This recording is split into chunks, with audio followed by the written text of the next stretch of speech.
The Mekong River, due to its rich natural resources, has propelled to the center of economic growth and development in Southeast Asia. To meet the growing domestic demands for energy, these countries now tap into the Mekong as a potential hydropower source, and over the past 2 years, this trend can be observed through the proposals of 11 dams across the river. For political scholars, rapid economic development comes at a human cost, most significantly affecting the inhabitants along the banks of the Mekong.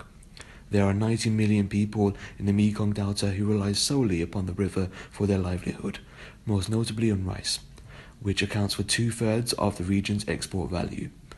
The Cham community, an ethnic minority in Vietnam who live along the river, are unable to prosper from the Mekong's resources, are disadvantaged through government policy, economic marginalization, and cultural and religious persecution.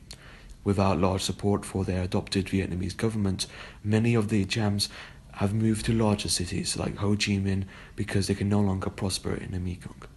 Making up just 13,000 people in the Mekong Delta, the Chams form a remarkably small part of Vietnam's population. Once inhabitants of the Kingdom of Champa, periods of colonization have altered the boundaries of their lands, affecting the status of the Cham community in Southeast Asia.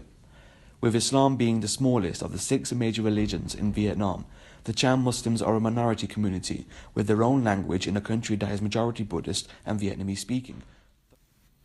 The position of the Vietnamese government taken towards indigenous people and minority communities has shifted since the fall of Saigon in 1975. As a result of nationalization of land that used to support the economic development of the Cham people, Cham communities in Vietnam now live below the poverty line and continue to have farms and land confiscated by the Vietnamese authorities. Though many Chams are attacked, raped, and murdered, the Vietnamese police do not investigate these crimes. Due to a lack of affirmative action programs and representation, human rights violations and the social injustice against a state-recognized ethnic minority continues to go unrecognized. This has continued despite decades of lobbying to the United Nations for awareness of these issues. Land reclamation from the communist leadership in Vietnam is unlikely. However, the unbinding of the Cham and other ethnic minorities in Vietnam from social injustice is long overdue. As one of the largest global producers and exporters of rice, rice production plays a vital role in Vietnam's food security and the rural economy. In 2012, Vietnam became the world's second largest rice exporter, second only to India, and in the same year exported 7.7 million tons of rice valued at $3.5 billion. The surrounding lands of the Mekong Delta are particularly bountiful for the cultivation of rice, and hence is an integral part of the Vietnam's rice industry. The majority Vietnamese ethnic group, otherwise known as the Kin, have been encouraged by the government to migrate into the Delta to benefit from the flourishing rice economy, substantially pushing away the Cham inhabitants. In this regard, the Cham have been excluded from the prosperity produced by the rice economy because they have been restrained by their landlessness. Vietnam is often depicted as a development success. Since political and economic reforms launched in 1986, Vietnam has evolved from a poverty-stricken country with a per capita income of $100 to $2,100 in 2015.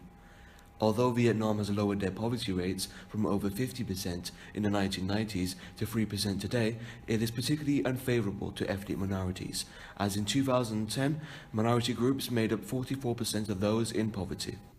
Living standards of the Cham community, in particular, are below the level of the majority ethnic Vietnamese, thus betraying the marginalization of the community.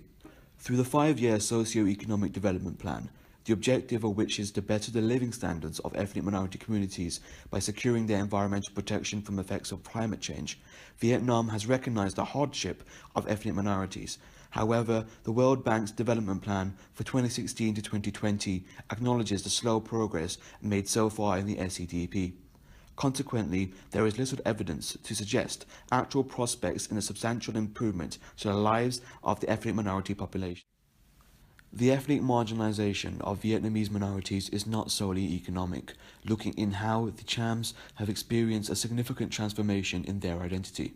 The once rich history of the Champa has been reduced to little historical mention, since the Khmer Rouge massacres in Cambodia has left an indelible mark on their legacy. The community faces religious and cultural marginalization, since they practice Islam and speak a different language to the Vietnamese majority, which cuts them off the trade and employment opportunities elsewhere in the country.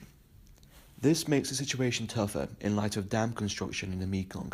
since their voice is not heard because of the language barrier, therefore implicating their interests in their concerns of no longer being able to fish and cultivate rice. Buddhist temples have also been built on Cham religious sites that are of major cultural significance to their former kingdom. The Chams, with little organized leadership, face prohibitions under the Vietnamese government and are usually declined the opportunity of the Muslim pilgrimage to Mecca.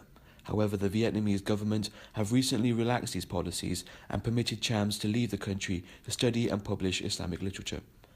In terms of the prospects of being forced to resettle and receive economic compensation once the construction of dams are complete, these developments highlight the cultural exploitation of the Chams since their claims of cultural heritage in their land are consistently ignored. As the Mekong increasingly becomes a vital source for economic development in the region, the heightened value of land and water resources in the delta threatens the security of local inhabitants. Social injustice for minority ethnic groups living alongside the Mekong, as well as cultural and religious marginalization, is now accompanied by economic insecurity and landlessness. Overall, the state policy of the Vietnamese government towards ethnic minorities reflects the broader regional trend of the national and international prioritization of economic development over human security.